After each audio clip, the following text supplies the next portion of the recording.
Hi everyone, my name is Ronnie. I'm a dog trainer, and today I'm going to teach you, with the help of my dog Bailey, how to teach your dog to give a high five. It's gonna look like this. Bailey, high five. Bailey, high five. Good. So what we're gonna do is actually starting from teaching our dog how to give her a hand. Okay, so it's basically going to be putting food. I use hot dogs as treats. It's motivating for the dog.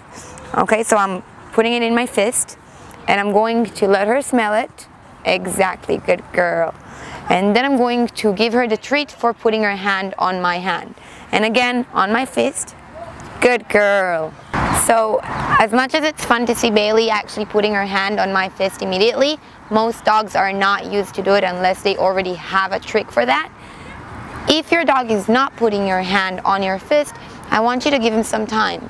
Give him the time to think about it, give him the time to offer other behaviors, and only once he's putting his hand on your fist, you can treat him by saying good boy or good girl or excellent or whatever other word you want to say to him. Bailey, good girl. Now the reason I'm keeping on saying good girl whenever I'm doing a new trick or while working with my dog is that I want to give her a marker that what she's doing is right. Okay, so when we're talking about a vocal marker, I can decide what the marker is. It can be yes, it can be good girl, okay? It can actually be any word that you decide, but it has to sound extremely happy, okay?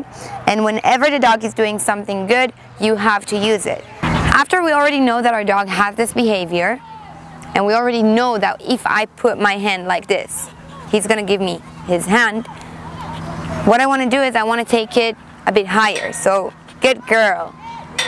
And then I want to make sure that wherever I'm marking my hand, I'm going to get his hand. So good girl. Eventually I'm going to do it like this. Good girl. And for a few times doing it this and seeing that my dog is reacting the way I want him to react, what I'm going to do is I'm going to tell her high five. Good girl. High five. Good girl. Bailey, come here. Sit. High five. Good girl. And after I'm practicing it a few times, it doesn't matter where I'm gonna stand or if I'm gonna sit or whatever I'm gonna do. Whenever I'm gonna say high five, she's gonna give it to me. So high five. Good girl. Now for me, while working on this trick, it was so much fun to work on it and learn it. So Bailey actually sees it as a reinforcement for itself. So I don't even need to treat her after doing it. All I need to do is high five, good girl. And whenever we're finishing learning a new trick, we're using this as a reinforcement. If you're watching this video, so you're probably a dog owner. And as a dog owner, you're probably aware of the problem that most dogs seem to experience when it comes to fleas and ticks. Now, personally, I don't like using any chemical products upon my dog just as much as I don't like using it on myself. When it comes to chemical products, what happens is that it can actually leave your dog with bald spot and sore skin.